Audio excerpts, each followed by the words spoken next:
लोगों जुड़कर लोगों को पर्यावरण के प्रति जागरूक किया है। ठीक है, जितने भी आंदोलन हुए हैं पर्यावरण से संबंधित, वो सब में इन्होंने भरपूर सहयोग दिया है। बहुत ज्यादा उन्होंने क्या है, उनका लगाव पर्यावरण से संबंधित था। ओके, चलिए अब अपन क्या करते हैं, क्वेश्चन करते हैं। ठीक है, क्वेश्चन आंसर बताएंगे आप लोग, है ना। तो क्वेश्चन नंबर 1 देखिए, राजस्थान में कुएं किसे कहते हैं। ये पूरा तो मैंने चैप्टर आप लोगों को समझा दिया है ना। तो राजस्थान में कुएं किसे कहते हैं, इसकी गहराई और व्यास तथा सामान्य कुओं की गहराई और व्यास में क्या अंतर होता है। ठीक है, इसका आंसर है, राजस्थान में रेत में नमी के रूप में समाये पानी को एकत्रित करने के लिए कुएं की अपेक्षा अत्यधिक सक्रिय कुएं को कुएं कहते हैं। यह अनुभव की ऊंची परखी विशेष तकनीक से बनाया ऐसा कुआं है जिसकी सतह खड़िया पत्थर की दूर दूर तक फैली पट्टी होती है और इसकी सतह पर रेत में नमी के रूप में समाया पानी बूंद बूंद कर रिसते हुए एकत्र होता है। वस्तुतः खड़िया पत्थर की पट्टी अपनी सतह से ऊपर के रेत में नमी के रूप में समाये मीठे पानी को अपनी सतह से नीचे खारे पानी से मिलने से रोकता है तथा वही रेत से रिस रिस कर मीठा पानी कुएं के पेट में इकट्ठा होता है और लोगों द्वारा पीने के पानी के रूप में उपयोग में लाया जाता है। मैंने बताया था जब मरुस्थल में कुएं कहाँ बनते हैं, जहां पर रेगिस्तान होता है, जहां की मिट्टी कैसी होती है, रेतीली होती है। ठीक है, तो ऐसी जगहों में जब बारिश होती है, जब भी बारिश होती है तो वो पानी कहाँ पे गिरता है, मरुस्थल में गिरता है ना। तो वो पानी धीरे धीरे बूंद बूंद करके रिश्ते रिश्ते क्या है, वो क्या है, नीचे जमीन के अंदर जाने लगता है। ठीक है, और वो पानी कहाँ तक जाता है, कहाँ तक जाता है, नीचे पाताल तक तो जाएगा ही। लेकिन अगर बीच में धरती के अंदर अगर बीच में कोई खड़िया पत्थर की पट्टी होती है, अगर वहां तक वो पानी अगर आता है, कौन सा पानी, बारिश का पानी, तो वहीं पर ही ये खड़िया पत्थर की पट्टी क्या कर देती है, पानी को रोकती है और वो पानी क्या है, पाताल तक नहीं जा पाता है। मैंने बताया था ना, पानी 3 प्रकार का होता है। एक पालर पानी, जो बारिश का पानी जो भी होता है वो पृथ्वी के धरातल पर ही क्या है, पृथ्वी की सतह पर ही नदी तालाब के द्वारा बांध में अपन भी पानी को रोक लेते हैं ना। तो पानी को क्या, धरती की सतह पर जो बारिश का पानी होता है वो पालर पानी होता है। पाताल पानी क्या होता है, जो पानी जमीन के अंदर है ना एकदम पाताल तक पहुंच जाता है, वहां से पानी को निकाला जाए तो वो पाताल पानी होता है। और वो पाताल पानी कहाँ से निकालते हैं अपन, कैसे निकालते हैं, कुओं के द्वारा, है ना। हैंडपंप है, कुएं हैं।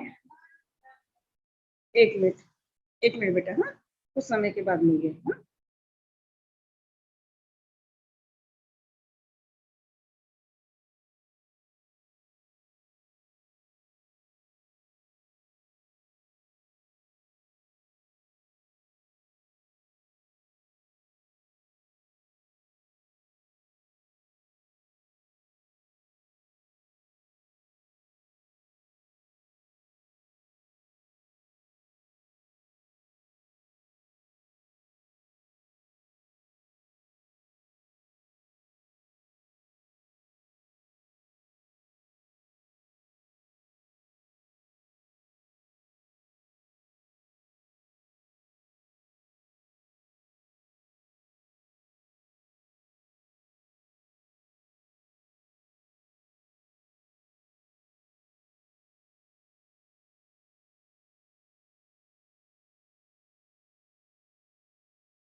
हेलो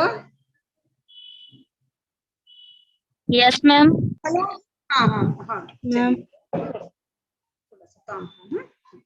तो मैंने बताया था कि जो कहाँ तक चल रहा था अपना, राजस्थान में कुएं किसे कहते हैं, इसकी गहराई और व्यास और सामान्य कुएं की गहराई और व्यास में क्या अंतर होता है। ठीक है। सबसे पहले हम कुएं किसे बोलेंगे। कुएं क्या होता है, कुएं के जैसा होता है, लेकिन कुएं का जो रूप होता है उसका सकरा रूप ही कुएं कहलाता है ना। कुएं का क्या व्यास कितना होता है, बहुत कम होता है कुएं के व्यास की तुलना में। ठीक है। गहराई कहाँ तक होती है, 30 से 60 65 हाथ बताई थी ना मैंने। Hello hello. Yes ma'am. हाँ तो यस मैम। तुरंत बताना चाहिए बेटा। हाँ, तो देखिए, यस मैम। कुएं कुएं कैसा होता है, कुएं का ही रूप होता है। कुएं स्त्रीलिंग शब्द है। ठीक है, ठीक है कि नहीं। कुआं क्या है, पुल्लिंग है। ठीक है। तो अब जैसे मान लीजिए मैंने बताया था, जैसे ही बारिश का पानी जैसी बारिश होती है तो वो पानी अगर रेगिस्तान में वो पानी सपोज गिरता है, बारिश होती है वहां पे, तो जो पानी होता है बारिश का पानी रिस रिस के बूंद बूंद करके क्या है ना, धरती में समा जाता है। ठीक है। अब सवाल ये रहता है, बारिश में तो पानी, जो धरती में जो पानी नदी तालाब बांध वगैरह होता है वहां से तो आप पानी इजीली ले लेते हो, है ना, बारिश में तो कोई प्रॉब्लम नहीं। लेकिन जब वही पानी रेगिस्तान बन, मतलब जब गर्मी में है या ठंड में है, जब हमको उस पानी की इस्तेमाल करने की आवश्यकता होती है, ठीक है, बारिश में प्रॉब्लम नहीं होता है, कई कई जगह में बारिश में भी होता है प्रॉब्लम। ठीक है। तो वो पानी कहाँ, सीधा पानी, बारिश का पानी सीधा पाताल में चला जाता है। पाताल तक तो जाएगा ही ना, अगर बीच में खड़िया पत्थर की पट्टी अगर आ जाती है तो वो पानी, बारिश का पानी वहीं रुक जाता है। और उसी पानी को निकालने के लिए हम कुएं का निर्माण करते हैं, और उस पानी को बोलते हैं रेजानी पानी, है ना। पालल पानी ऊपर रहता है अपनी धरती पर, ठीक है, और पाताल पानी सबसे नीचे अपना पाताल में चला जाता है। और ये दोनों के बीच का पानी क्या होता है, रेजानी पानी। और इसी को पानी को निकालने के लिए हम कुएं का निर्माण करते हैं। ठीक है। कुएं आपका क्या होता है, उसका व्यास बहुत कम होता है, इसको खोदने के लिए बहुत अनुभवी व्यक्ति चाहिए, और इससे इसको खोदने के लिए जान की भी क्या होती है, जान का भी डर रहता है। ठीक है। तो इसको बहुत अनुभवी व्यक्ति ही बहुत सावधानी से खोदते हैं। और जब वो खोदता है तो वो एकदम उकड़ू बन के बैठता है, क्योंकि उसका जो व्यास होता है कुएं का बहुत कम होता है, जिसको न खोदने के लिए क्या हो, उसको बहुत सावधानी से बहुत मेहनत करनी पड़ती है। एक मिनट बेटा। ठीक है। तो जब और नीचे जैसे जैसे कुएं का खुदाई होती जाती है, नीचे क्या है, ऑक्सीजन की कमी होने लगती है, और साथ ही साथ में क्या है, गर्मी भी बढ़ने लगती है। तो उससे निपटने के लिए जो ऊपर मजदूर होते हैं वो मुट्ठी भर भर के क्या करते हैं, रेत को नीचे डालते हैं, ताकि उसको ऊपर की ऑक्सीजन नीचे उसको मिले, और साथ ही साथ नीचे जो गर्मी होती है उससे भी राहत मिले। ऊपर की हवा जब रेत मुट्ठी भर के नीचे फेंकेंगे तो उसके साथ साथ हवा भी तो जाएगी, वो हवा क्या है उसको थोड़ा मतलब गर्मी से राहत मिलती है, और साथ ही साथ ऑक्सीजन भी उसको नीचे जैसे जैसे खुदाई होती जाती है वैसे वैसे उसको ऑक्सीजन भी क्या होता है, ऑक्सीजन कमी होगी। इस कमी को पूरा करने के लिए क्या कर देते हैं, ऊपर से मजदूर लोग रेत भर भर के, एक मुट्ठी भर भर के क्या करते हैं, नीचे डालते हैं, और रेत से उसको चोट ना लगे, है ना। तो वो क्या कर देता है, धातु का एक टोपा नुमा क्या रहता है, उसको सिर में लगा लेता है, ताकि उसको रेत से बचाव हो सके। ठीक है। अब देखिए, इसकी गहराई, गहराई कितनी होती है, मैंने बताई थी 30 से 60 65 हाथ गहराई होती है, और व्यास कितना होता है, 4 5 हाथ अपना, 4 से 5 हाथ इतना क्या होता है, चौड़ाई होती है, मतलब व्यास होता है। और गहराई कितनी होती है, 30 हाथ से लेकर 60 65 हाथ तक होती है। अब बताना है इसमें, इसके व्यास में क्या अंतर है, मैंने बता दी व्यास कितना होता है। कुएं का व्यास और कुएं के व्यास दोनों में काफी अंतर होता है। कुएं का व्यास कम होता है और कुएं का व्यास ज्यादा होता है। कुएं का व्यास लगभग 3 से 4 हाथ या 4 से 5 हाथ, करीबन 4 से 5 हाथ अपन इतना मान सकते हैं, 4 से 5 हाथ होता है। ठीक है, आगे देखिए अगला क्वेश्चन है, दिनों दिन बढ़ती पानी की समस्या से निपटने में यह पाठ आपको कैसे मदद कर सकता है तथा देश के अन्य राज्यों में इसके लिए क्या उपयोग हो रहे हैं, जाने और लिखें। अब देखिए, दिनों दिन पानी की समस्या तो होती है ना, इसलिए बोलते हैं ना पानी की समस्या होती है तो बोलते हैं ना पानी को बचाने के लिए पेड़ लगाओ, पर्यावरण को बचाओ, है ना। तो जहां पर पेड़ पौधे होते हैं वहीं पे पानी भी होता है। पानी मतलब वो मिट्टी को पेड़ पौधे क्या करते हैं, मिट्टी को क्या करते हैं, जकड़ के रखते हैं, मतलब पकड़ के रखते हैं, संभाल के रखते हैं। और पानी क्या है, जहाँ पेड़ रहेंगे वहां पानी तो हो गई, है ना। तो पानी को बचाने के लिए और साथ ही साथ में क्या है, पानी पानी की समस्या तो दिन पर दिन बढ़ती ही जा रही है, बहुत ज्यादा, है ना। आज दिनों दिन बढ़ती पानी की समस्या निश्चय ही अत्यंत चिंतनीय है। आज न केवल भारत अपितु विश्व ही पानी की गंभीर समस्या से जूझ रहा है। भारत में तो कुछ क्षेत्र ऐसे हैं जहां 12 महीने पीने के पानी की भी क्या है, पानी के लिए संघर्ष करना पड़ता है। लोगों को 10-10 किलोमीटर दूर जाके पेय जल सह अन्य दैनिक उपयोग के लिए पानी की व्यवस्था करने के लिए विवश होना पड़ता है। इस समस्या के लिए सर्वाधिक जिम्मेदार मनुष्य खुद ही है। इस समस्या के समाधान में सभी के सहयोग की अपेक्षा है। दिन प्रतिदिन नीचे जाने वाले जल स्तर को रोकने के लिए राज्य सरकारें अपने एवं राष्ट्रीय स्तर पर बहुविध उपाय करने पर भी प्रारंभ कर दिया है। छत्तीसगढ़ राज्य में अन्य राज्य सरकारें भी समस्या से निपटने के लिए वृक्षारोपण, डबरी यानी छोटा गड्ढा जिसको डबरा भी बोलते हैं, है ना, या तालाब खुदवाने के लिए वर्षा काल में क्या होता है, जब बारिश होती है ना तो उस पानी को इकट्ठा किया जाता है, तो तालाब के द्वारा अपन क्या करते हैं, उसको जमा कर सकते हैं, है ना। और उसके बाद में साथ ही साथ में क्या है, इकट्ठे पानी को, जो बारिश का जो पानी होता है अपनी छत में जो पानी गिरता है उसको हार्वेस्टिंग सिस्टम के माध्यम से भूतल में समाविष्ट कर भू जल स्तर को ऊपर उठाने या स्थिर रखने के कार्य को विशेष जोर दे रही है सरकारें, है।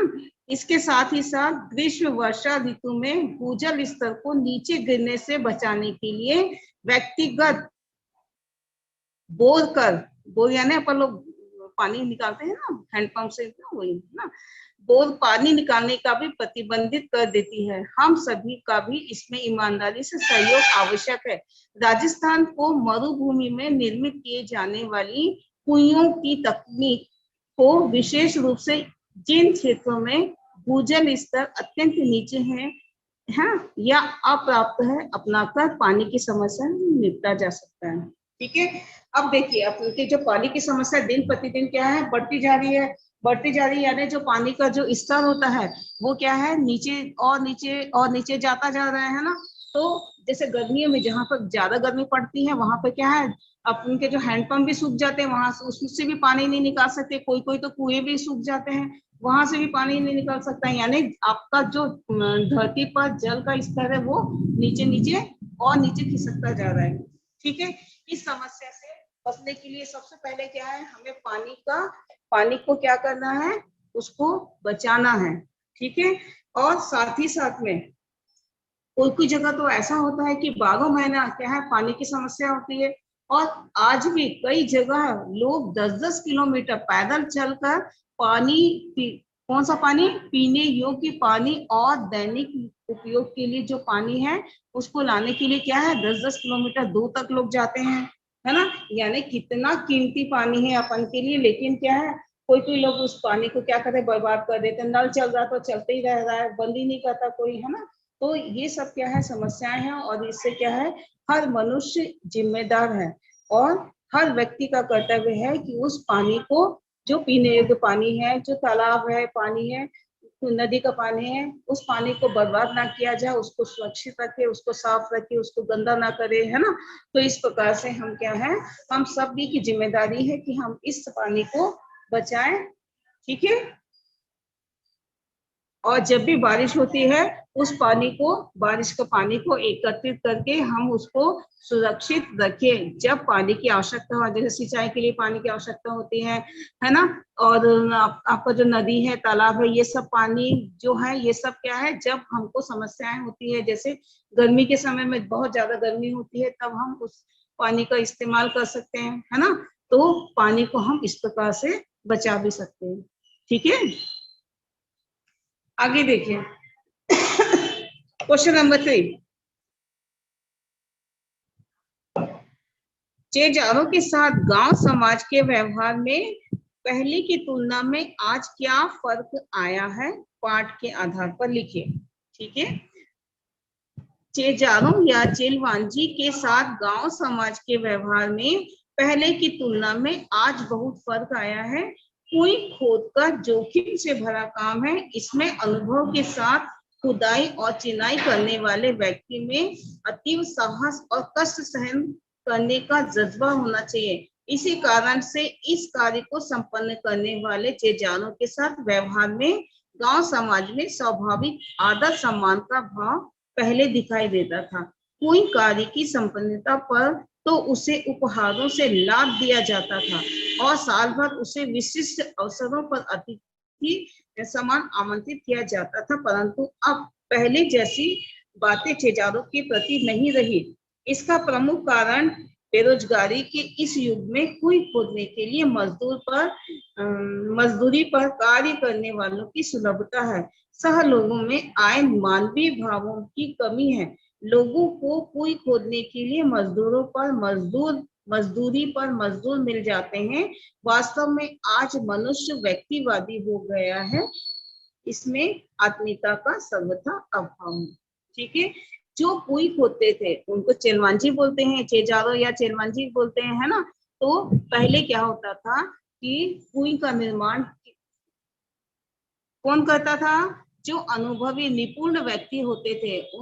ठीक है, तो वो लोग बड़ी ही सावधानी से, बहुत मेहनत से, क्या है, क्योंकि इस काम में तो उनकी जान जाने का भी डर है। कोई कोई जगह तो ऐसा होता है कि जब कुएं खोद रहा है और मिट्टी धसक जाती है, पूरी रेतीली जमीन होती है ना, तो उस जगह पे कुएं का निर्माण करना बहुत मुश्किल होता है।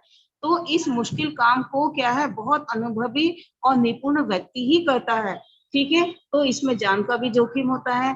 तो बड़ी मुश्किल से, बड़ी सावधानी के साथ साथ क्या है, खुदाई भी होती है, साथ ही साथ में उन लोग क्या, जितना काम होता है, एक दिन का काम होता है, उतना ही क्या है, दीवारों में चिनाई भी करते जाते हैं। कोई कोई जगह में तो ऐसा होता है कि ईंटों से चिनाई नहीं हो पाती है, उसको घास की रस्सी बनाई जाती है, उससे क्या है, उसकी सतह को, किनारे की जो दीवारें होती है, उसको क्या है, उसको बांधा जाता है। तो इस प्रकार से क्या है, कुएं का निर्माण होता था। और जब कुएं का निर्माण हो जाता था और जो पानी मिल जाता था पीने के लिए, जो जहां तक अपन कुएं खोदते हैं ना, मीठा पानी जो है, अपन को पानी मिलने लगता था, तो वहीं पे काम क्या है, समाप्त हो जाता था। और उसको एक उत्सव के रूप में मनाते थे। पहले लोग उत्सव के रूप में मनाते थे और उसके बाद उनको मजदूरी तो देते ही थे, साथ ही साथ में उनके परिवार में जब भी कोई शादी ब्याह होता था या कोई भी शुभ मंगल कार्य होता था, तो उनको क्या, मेहमान के द्वारा, मेहमान के समान उनको आमंत्रित किया जाता था और उनको पूरा उचित सम्मान दिया जाता था और उनको उपहारों से लाद दिया जाता था, मतलब बहुत उपहार भी दिए जाते थे। और साथ ही साथ में जब खेती वगैरह होती थी ना, तो खेत में जो भी अनाज होता था, उनको क्या, उनका एक हिस्सा क्या कहते हैं, उनको दे दिया जाता, पूरा साल भर उन लोग उनका सम्मान करते थे। उनका एक अलग से ढेर बना दिया जाता था और उनको क्या है, सम्मान के रूप में, मतलब उनको उचित सम्मान के साथ साथ उनको वो अनाज का ढेर भी दे दिया जाता था। तो ये पहले समय का था। लेकिन आज क्या है, आज के युग में क्या है, आज के समय में लोग की बहुत बड़ी समस्या है, एक बेरोजगारी की समस्या। जब लोगों के पास पैसा रहेगा तभी तो वो दूसरों को दे पाएंगे, है ना। तो बेरोजगारी ही एक बहुत बड़ी समस्या है। और साथ ही साथ में कुछ ऐसे, मतलब लोग स्वार्थी हो गए हैं, सभी के लिए नहीं बोलती हैं, लेकिन कुछ कुछ लोग स्वार्थी ऐसे हो गए हैं कि वो अपने ही बारे में सोचते हैं, दूसरों के बारे में कोई चिंता नहीं करते हैं। तो उसका यही कारण है कि आज जो चिलवांजी हैं, उनका क्या है, पहले की तुलना में आज क्या है, सम्मान बहुत कम हो गया है। ठीक है, अब देखिए, अगला क्वेश्चन देखिए, क्वेश्चन नंबर 4। निजी होते हुए भी सार्वजनिक क्षेत्र में कुइयों पर ग्राम समाज का अंकुश लगा रहता है। लेखक ने ऐसा क्यों कहा? इसका आंसर है, निजी होते हुए भी सार्वजनिक क्षेत्र में कुइयों पर ग्राम समाज का अंकुश लगा रहता है, क्योंकि कुई जिस क्षेत्र में बनती है वहां गांव समाज की सार्वजनिक जमीन होती है। उस जगह बरसने वाला पानी भी बाद में वर्ष भर नमी की तरह सुरक्षित रहेगा और इसी नमी से साल भर कुइयों में पानी भरेगा। नमी की मात्रा तो वहां हो चुकी वर्षा से तय हो गई है। अब उस क्षेत्र में बनने वाली हर नई कुई का अर्थ है पहले से तय नमी का बंटवारा। इस कारण से बहुत जरूरत पड़ने पर ही समाज नई कुई के लिए अपनी स्वीकृति देता है। यानी क्या है आपका क्वेश्चन, निजी होती है सार्वजनिक क्षेत्र में कुइयों का, है ना, ग्राम समाज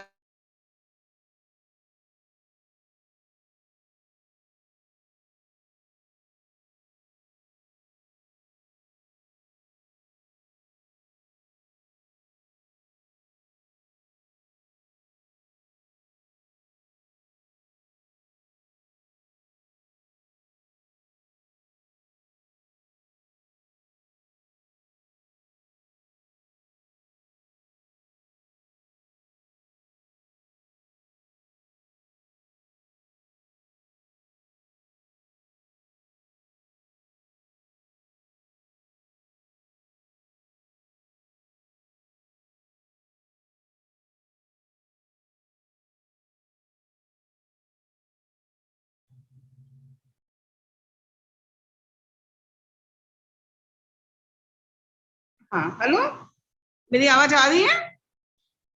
हेलो यस मैम। स्टूडेंट। हाँ, तो देखिए आपका जो आज अभी इस समय क्या है कि जो जहां पर कुई का निर्माण होता है, जिस क्षेत्र में कुई बनती है वहां पर गांव समाज की सार्वजनिक जमीन होती है। ठीक है, वो लोगों की अपनी जमीन नहीं होती बल्कि गांव समाज की सार्वजनिक जमीन होती है। और जहां पर और इस जगह पर जो बारिश का पानी गिरता है उससे जो पानी जो अंदर रिश्ते रिश्ते जो नीचे अपना जो पानी तक जाता है, खड़िया पत्थर की जो पट्टी होती है वहां तक पानी जाता है और वहीं तक ही कुई का निर्माण होता है। यानी वो पानी जहां पर कुई का अपन लोग इस्तेमाल करते हैं तो उस पानी पर, है ना, उस पानी के ऊपर क्या है वर्ष भर वो लोग उपयोग करते हैं। तो अगर नया कुई बनेगा तो यानी उस नमी पे उस पानी पर भी उसका उन लोगों को क्या बंटवारा हो जाएगा, यानी वो पानी बढ़ जाएगा, बटेगा ना। तो ये सब क्या है, क्योंकि इसका सबसे बड़ा कारण है कि वो सार्वजनिक जमीन होती है और वहां पर क्या है लोग नई कुई का निर्माण बहुत कम होता है। यानी अगर नई कुई बनेगी तो यानी पानी का बंटवारा हो जाएगा। और एक कुई से कितना 4 या 5 घड़ा पानी निकलता है ना, एक दिन में। और इसी कारण से यहाँ पे जो पर ही समाज नई कुई के लिए स्वीकृति देता है। बहुत ज्यादा जब जरूरत पड़ती है तभी नई कुई का निर्माण होता है। ठीक है, हेलो हेलो। Yes ma'am.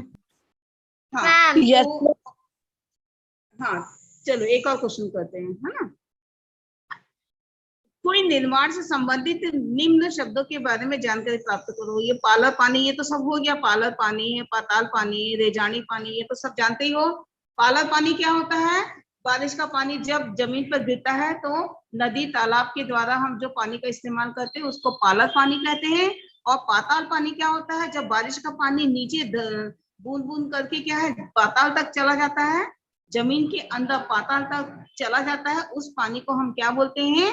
पाताल पानी। और ये दोनों के बीच में पृथ्वी की धरातल मतलब जो ऊपर का जो सतह है, सतह और पाताल पानी के बीच के पानी को हम रेजानी पानी बोलते हैं। और इस रेजानी पानी पर ही कुई का निर्माण होता है। ठीक है, तीनों पानी के बारे में बताना था। समझ में आ गया बेटा? Hello, yes ma'am. हाँ, अब हाँ, किसी को कोई डाउट है? कोई डाउट है? No ma'am. No, ma'am. कल आगे का ओके बेटा, क्लास इज ओवर।